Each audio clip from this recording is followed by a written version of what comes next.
Hello everyone, welcome to our channel, and today we will see how we can add dimensions in AutoCAD.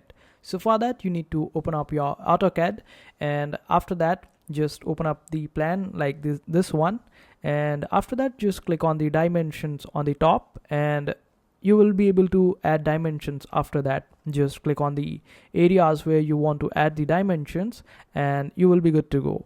And in case if you want to change the kind of dimension that you are looking for, just click on the top and you will be able to see different kinds of dimensions over there.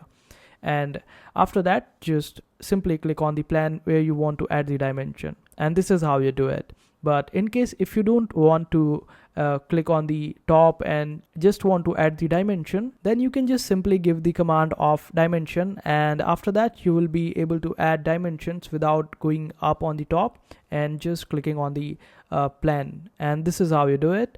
I hope this video was helpful. Make sure to hit that like button and also subscribe to our channel for more helpful videos.